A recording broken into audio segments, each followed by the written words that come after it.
minute, we're going to talk about the second subject. First, we have to go back and review what happened with Voice.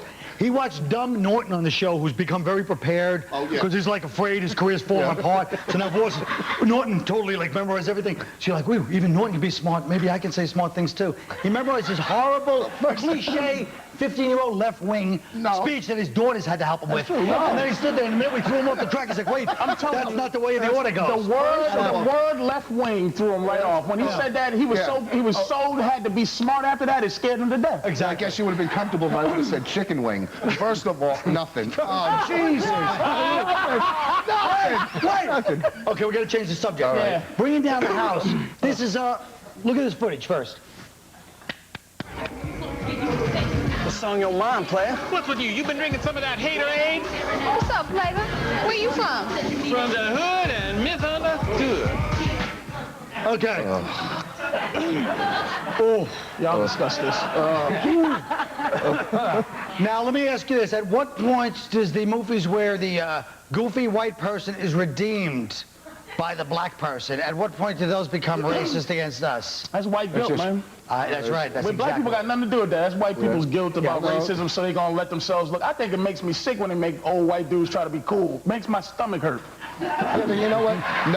No one's forcing these guys to take these roles. I mean, he still made $10 million off this movie, so, you know, look at, hey, we're here for 500, so look at the difference, you know? No one's forcing you to do that awful game show you did last year that bombed. Stupid. He's only getting 500.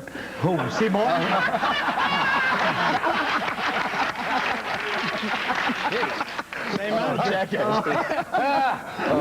So what is it? Is it race? You know, well, it's a Disney movie, and Disney has always been a racist company. I mean, Jesus. Well, look at it. Snow White and the 7 dwarfs. All 7 dwarfs are white.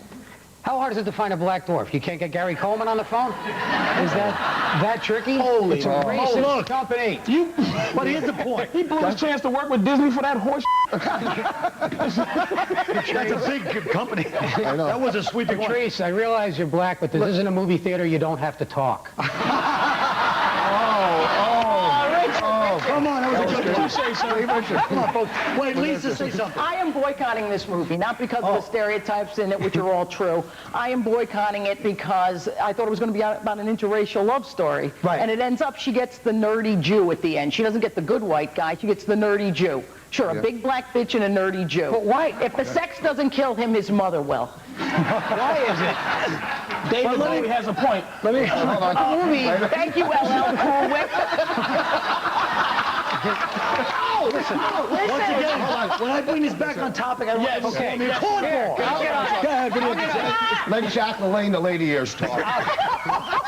What was that? I hate to laugh at him, but it was funny. What did you say? Jack LaLanne with that body shirt. Go ahead. Thanks, Rich. You know, I talked to the Star Search people. You're still in the running.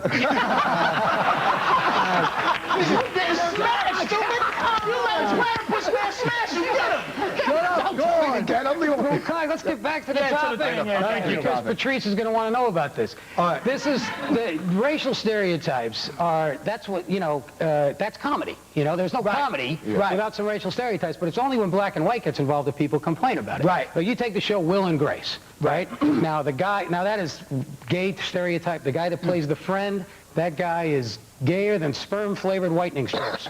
And you know what I mean? I mean, he's an over-the-top, and any gay person should be offended by that, but I don't hear Voss complaining. Yeah, not at all. Voss is I'm not really gay. gay, I'm just happy. It's like, but you know, and no matter what, this is the thing I'm sad about is that people are questioning Queen Latifah. But every time the white people have this thing about black people, we have to answer to other black people that we don't even know. He can look like a complete jackass, and he's just Steve Martin doing his little white thing. But Queen Latifah is, oh, she did her Aunt Jemima. Oh, I didn't see it. Don't act like that was a white voice outrage about her Aunt Jemima. Talk about your own people. They're the ones who get mad at her. But you made that a white voice right then, stupid. Well, and I didn't fall for it. Shut up. Shut up. I don't know it, but there's some reason it's white person's fault. It gotta be. Every time. Right. That's how it always the is. white Now, are there any people, let me ask, God forbid I get back into this, but are there any people that are off limits to make fun of? Any type of groups like Arabs, or I don't know, somebody Jews? No. Jews and gays are not can't be messed with too much. No, and black people get messed with by white people. I know. As they shouldn't.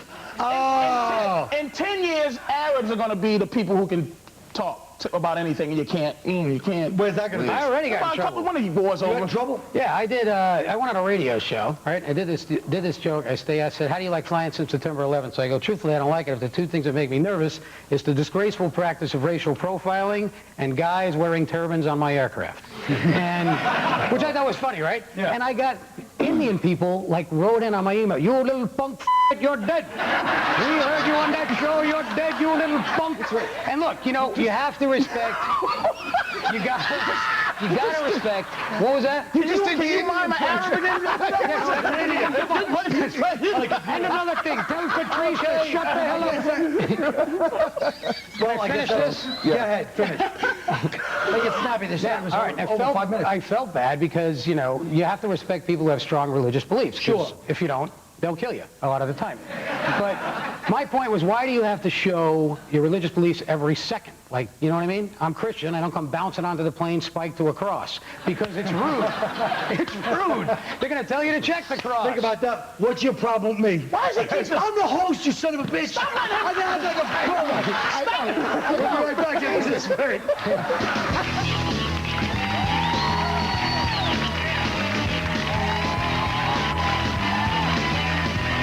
Hearing on State TV. Let's start with Rich Jeni. I would say to the Iraqi people, when you see Americans protest against the war, don't be confused, even if there's 1 million people protesting, because the fact that 1 million people believe something in America doesn't say anything. In America, we have 1 million people who believe that if you put cream on your thighs, they'll get smaller. That's the Iraqi news. Stay tuned for Letterman. He's got stupid camel tricks. All right, Lisa Lampaneli. People of the Arab world, the United States does not want to destroy Iraq. We want to make it better.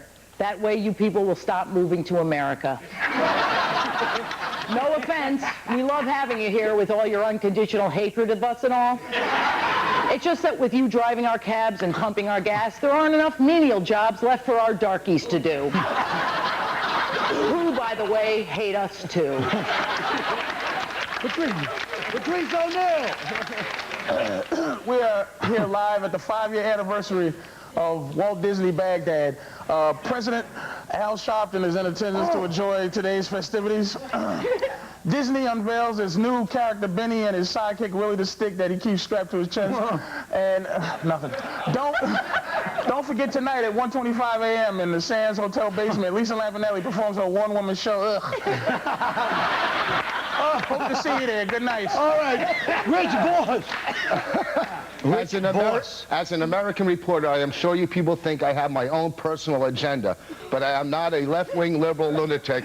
I am your worst nightmare, a right-wing Jew.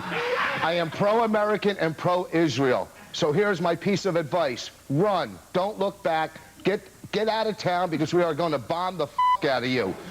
And this weekend I will be at Stanford's and Sons Comedy Club in Kansas City.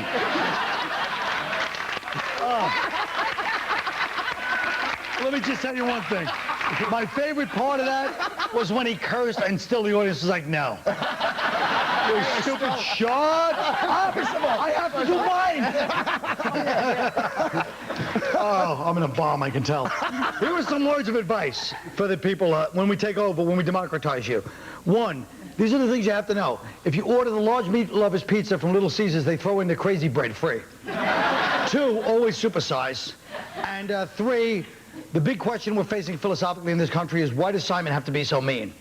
So keep that in mind. You loved it, didn't you, boys? All right. We now return to your regular programming. Good night. Well, now,